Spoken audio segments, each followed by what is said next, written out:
Hi, everyone, and welcome to the Prince George's County Memorial Library System's virtual programs. My name is Nick. I'm the COO for Communication and Outreach, and I'm very pleased to welcome you all today for the PGCMLS Career Chat Pride Edition, which we're very excited about. Today's guest is a wonderful, fabulous human being. Meg Metcalf is the Women's Gender and LGBTQ plus Studies Reference Specialist at the Library of Congress. She is the first person ever to have that role at the Library of Congress, and she is a hero to everyone, whether you know it or not. But her work is really transforming the way that LGBTQ plus identity is both collected at the Library of Congress and represented in digital collections and in physical collections and all the above. And I'm very fortunate to call her friend. I learn so much from Meg all the time and really appreciate her being here today. What are your preferred pronouns, Meg? I go by they, them these They, days. them. Sorry for the incorrect pronoun, but thank you for. No, it's okay. It's a new coming out experience. I've been empowered lately. It's always been a preferred pronoun for me, but it was ready to make the change. Cool.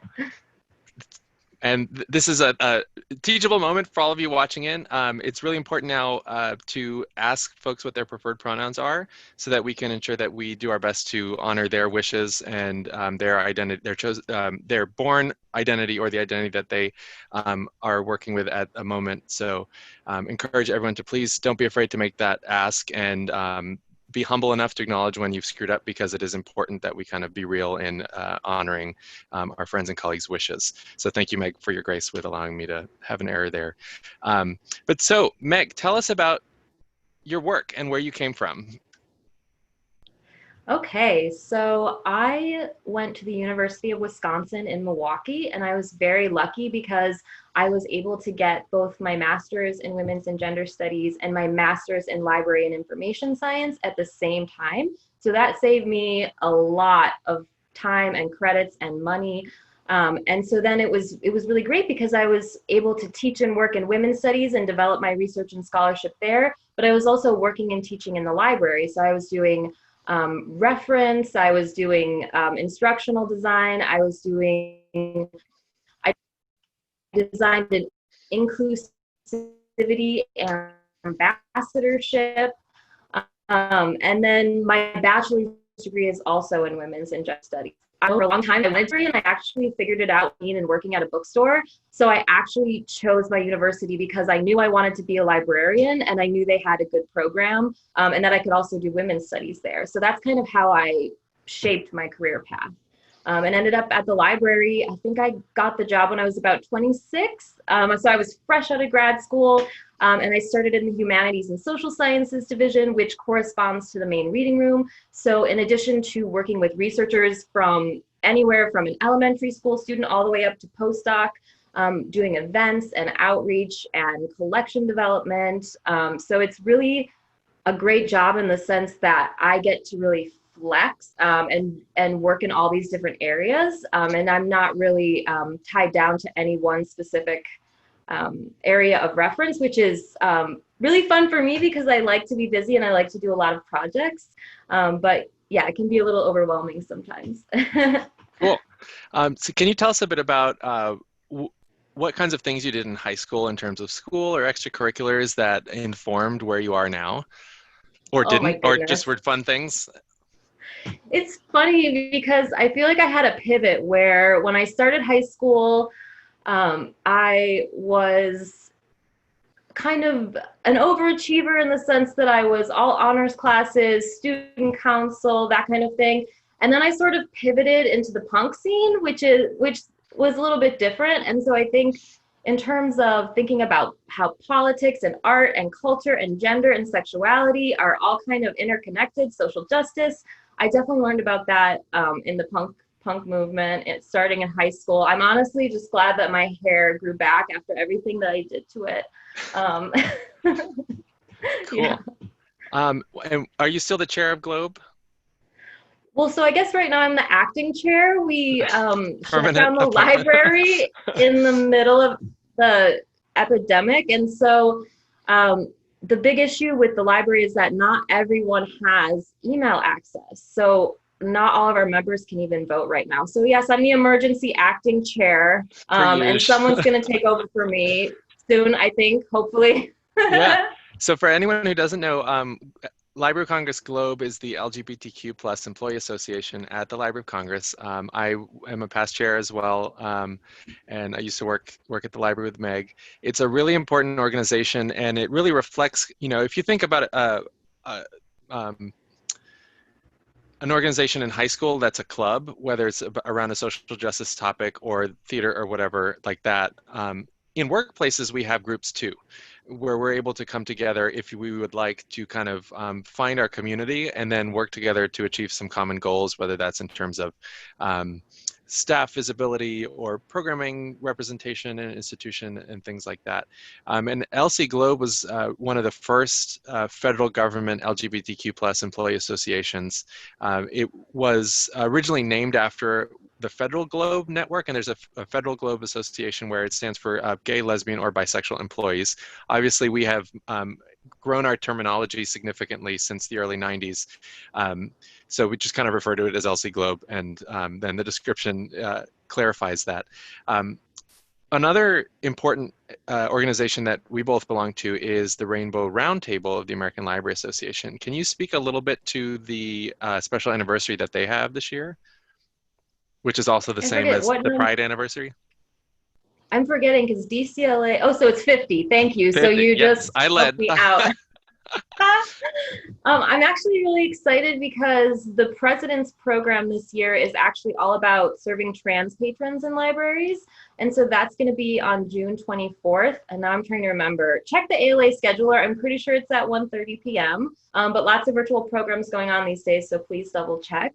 And I think it's just really amazing how that group has evolved and advocated because really it's such a huge group that not only that we serve, but a lot of librarians themselves are part of the LGBTQ community. So I think in terms of talking about how we do that professional work, there's multiple layers there. There's how are we doing this and serving patrons, and how are we doing this ourselves as members of the community, and like what does that mean? So how long have you been involved with the roundtable? I think I've been involved since 2016 or perhaps 2015, and I was on the membership promotion committee for a couple years, and I was the chair of that, and now I'm currently on the 50th anniversary gala committee, which we were originally going to have a big party this month in Chicago at ALA Annual to celebrate 50 years of LGBTQ plus community in the American Library Association, but we're going to do it next spring. Spirits willing that we can gather in person in June next annual in Chicago. So the Rainbow Roundtable is actually the oldest professional association for LGBTQ plus humans in the country, which is really exciting. It was founded the same year as the first, what we consider now a Pride Parade, which was the Christopher Street Gay Liberation March or Parade in 1970, which marked 1 year since Stonewall. So we all like to party, and we know how to make these anniversaries keep continue to be milestones, which is totally awesome and worth it. So Meg, can you talk a bit about your educational path and the skills that you learned either in high school or in college or grad school that you really use in your daily life at work or outside of work? Yeah, absolutely. So like I said, I kind of figured out I wanted to be a librarian when I was working the info desk at Borders, because there was something really exciting. You know, you feel that spark when you're a librarian of when you're helping someone find information, and that's exciting for you, it's exciting for them.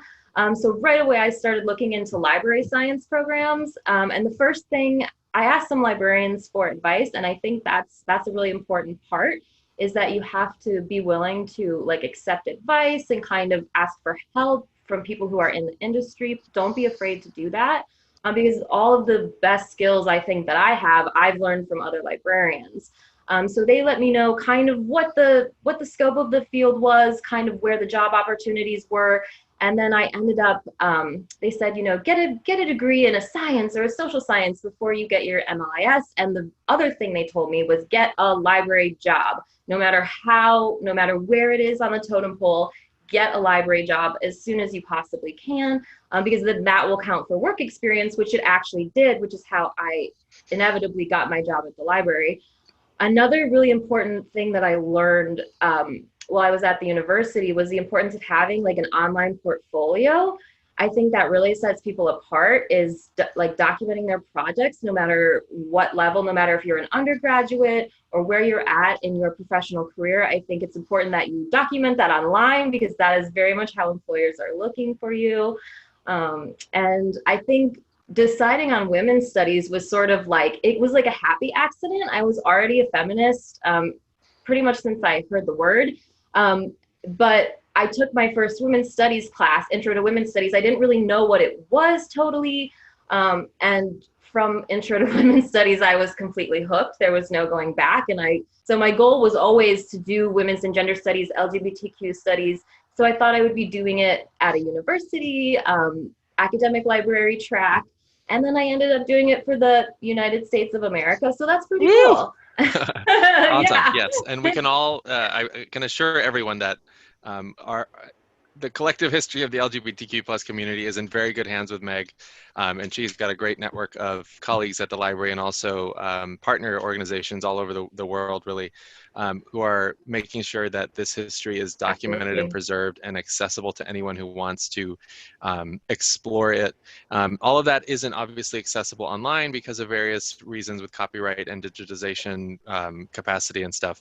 But can you talk a bit about ways that, let's say, the average person who cannot come to the Library of Congress physically can access the library's LGBTQ resources online? Well, I'm so happy you asked because I did actually just launch a new LibGuide, and it's already a very large by subject guide. It's a broad overview of what we have in the library because we have LGBTQ materials in every single reading room, every single research center. So how does a researcher who can't even come in person begin to even understand what we have? So I built a research guide. Let me see if I can remember it off the top of my head. We'll share the link, but it's guides.loc.gov/LGBTQ. I can never remember what's the / So, oh my gosh, there it is. The dash. Oh my gosh. Wow, and those tabs. No, okay, oh, I know, sorry. And so I have on there, since it is 50 years of Pride, I've got the whole story there for y'all to know how it sort of evolved as an annual tradition. And then there's that documentary from the first Pride March. So again, you have something from the 17th century, or excuse me, the 18th century from Harlem. It really just spans the centuries and the subjects. So this is a good launching point, but there's also on this page is the Ask Librarian link. And I promise you, any question that comes in about LGBTQ plus comes to me. So if you use the Ask Librarian, it's on the left side. Yeah, most people are just, they're like, they don't want to say the wrong thing.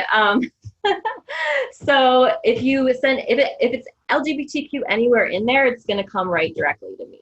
Cool. You can also ask for Meg. And then of course we have the Pride port. You can just say, send it to Meg. So yeah, and so it's just, I have so many more pages in progress as well is the thing. So that thing is going to be just enormous.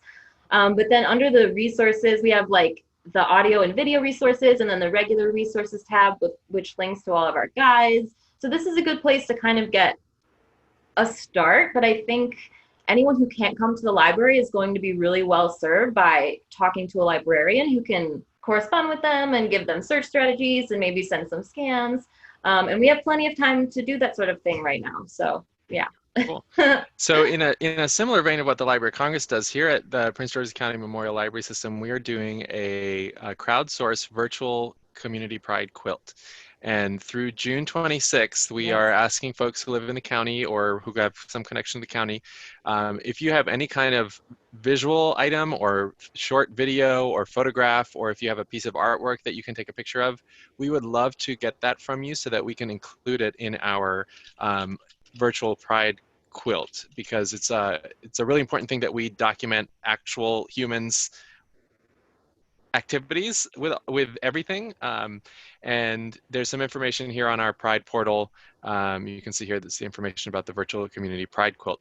And we're just doing this work at the local level, but there are opportunities for us to then take this content and put it into, for example, Internet Archive, so that it is more readily available as a primary resource for researchers, or just for students beyond our local community here. So this is our new Pride page, which is kind of exciting.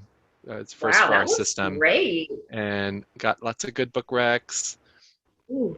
for adults and for younger folks. I'm so And jealous you're allowed to recommend books. what's that? I said I'm so jealous you're allowed to recommend. I'm not allowed to I officially know. recommend books. So it's hard for me. So I recommend them on Instagram, but not, I have to give people a list during my, Yep. I don't endorse. I don't endorse. Yes, Meg is not allowed to endorse on I work endorse time. glitter, okay? Yes, I endorse glitter too. And my colleague, who I'm sure he's throwing a lightning bolt my way right now. We will get glitter at a library event, which I know is not permitted inside for the rugs, but we'll have some kind of outdoor event soon where No. I'm just gonna wear glitter everywhere. So Meg, how have you experienced bringing your full self to work, and how has that maybe evolved over time? And this is something that is not, you don't have to get into too much detail or anything, but we all have a personal journey with how we do that. And of course, there was the major Supreme Court ruling this week. We're broadcasting today on June 17th. So there's this major Supreme Court ruling that at least seems to ensure workplace protections for LGBTQ plus individuals. I have my own kind of story and journey with this, but I think everyone would appreciate hearing what your journey has been. It's rough. I think, especially when you are a young professional or a mid-level professional, or you're joining a new institution, especially one that's really prestigious, it's hard to know where the boundaries are and how to set those boundaries. And I think that's really important to prevent burnout, because that's something that does actually happen a lot in the profession. What that looked like for me is in my early career is I'm so much of a people pleaser. I'm never going to say no. I say yes to every project. I'm busy all the time. And also, I think it was more of, I'm relating to these people and talking to them about LGBTQ studies, but they're not really being conscientious of the fact that I'm a member of that community. And so, for example, the pronouns thing, like I have been non-binary for a while now, and I sort of I left like she, hers in my pronouns, and I accepted that sort of communication with my colleagues longer than I think was maybe healthy for me. And so I think that's something that happens when you're someone who's a member of the community, but that's also part of your day job. It's like, where do you create those boundaries? And so for me, it's really just figuring out, how does this feel? Does this feel healthy? So yeah, because now we have protections, and I honestly think the Supreme Court case was a big part of it. That's been in the back of my mind for a long time, about the fact that we don't have federal protections, and I'm in a federal job, very out and proud and non-binary and queer. So I know it's just a very recent ruling, but I do feel like it has empowered me to want to be more straightforward with what I'm comfortable with from my colleagues in terms of how they're interacting with me and my gender identity. Cool. Well, thank you for sharing. Yeah. And as someone I'm also in the LGBTQ plus community, but I'm cis, white, Latino, gay male. I don't know what everyone in the LGBTQ plus community is going through in their journeys, and I have a lot of learning to do too. And I have to acknowledge that I've had privilege in the community, even though privilege can vary in the context from minute to minute, regardless of where you are. And like, if I'm viewed as Latino, that's a different situation than if I'm being assumed as completely white.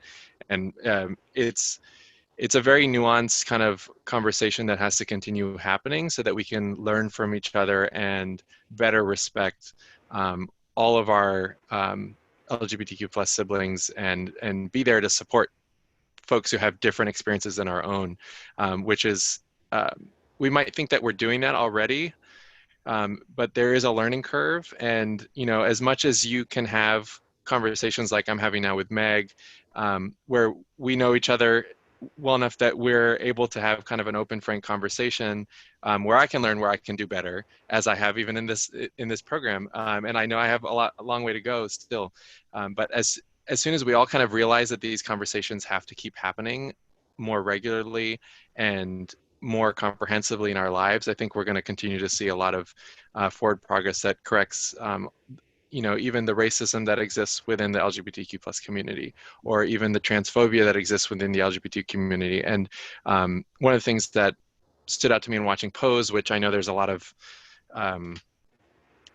this is a whole other event topic, but in Pose, one of the moments that really struck me was realizing the awful transphobia that exists within the gay white male community, and that's a historical thing that's happened. And I've even seen it when I've gone out to recent events in DC, for example, where people are standing up for trans rights, and there are very, very, very few white gay males there. And, you know, that's not okay. And we all have to really figure out ways to acknowledge our privilege first, acknowledge our inadequacies with our understanding of things that are different than our own experiences, and then use that privilege to help, because literally people are being killed daily in this country for many different reasons, whether you're Black, whether you're a trans woman, a trans man, purely from the perspective of hate.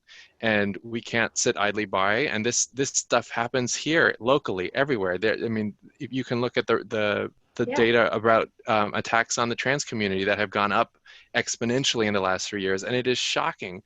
And it's really up to all of us to scrutinize that reality, because the media is not giving us all the information, for example. I mean, it's great that certain media outlets will cover those realities, but across the board, like, you'll see a big disparity between like the Metro Weekly and Washington Blade, which are, as it is, mainstream LGBTQ plus publications, but then look at New York Times and Washington Post, and the representation is not equal in terms of an LGBTQ plus publication and another publication. I know I'm totally digressing, but these are important things that I think we all have a role in examining. And behind me, if this image is new to you, this is the raid sign from the Stonewall Inn in New York. And not too long ago, police were raiding gay clubs and lesbian bars and private homes where folks were gathering because we were illegal. And we still are in many places, even though we've got now employment protections, but that's going to be tested in the courts, I'm sure. And we've all got to kind of keep waking up to the realities and scrutinizing them. And which is why it's so important that people like Meg exist, because Meg, for example, works with a lot of collections from the early LGBTQ plus rights movement and gay liberation movement and the homophile movement, which preceded some of those things. Can you tell us a bit about the homophile movement and generally what was going on in the US LGBTQ rights struggle pre-Stonewall? Because I think so many people think, oh, it all started with Stonewall, but in fact there were like 20 to 30 years of things going on that if they hadn't gone on, Stonewall wouldn't have happened and we wouldn't be where we are now. Oh, absolutely. So the homophile movement refers to the period, so right after World War II ends and up until Stonewall, right? So it's around like 1945 to 1969, 70. And so what was going on is we have our first gay rights, our official gay rights organizations popping up. So we did have the Society for Human Rights pop up 1924-25 in Chicago, but that was raided and put down. So technically we had one in 1924, but nothing official again until 1950 with the Mattachine Society, which became one of the most well-known of the homophile movement.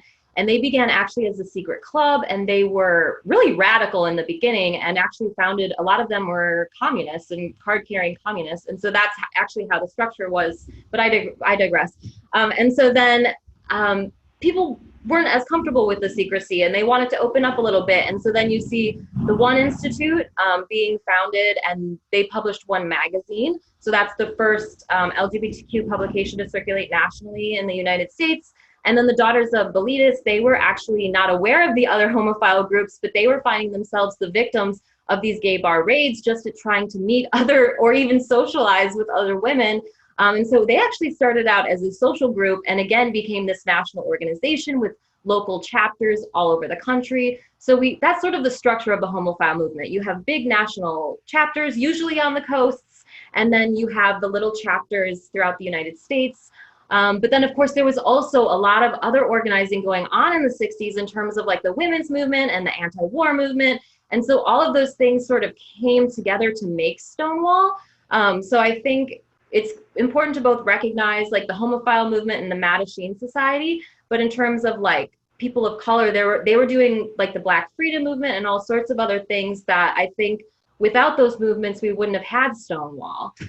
So I love to talk about the homophile movement because the publications are honestly, they put out so many periodicals and newsletters and conferences and documentary films, and people don't know that these parts of our history exist. And I just think that's so sad. I just want everyone to come and read and see, which is why I actually put a full run of The Ladder, which is the daughter of Belita's publication. I put a full run of the Mattachine Review on reference in the main reading room.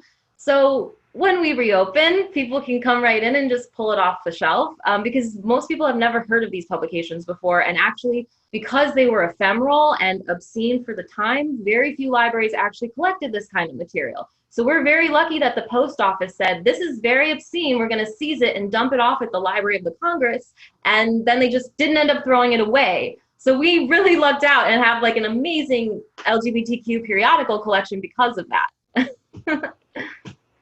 And one of the things that you just said is it's so tremendously significant about those publications being out as reference collections in the main reading room.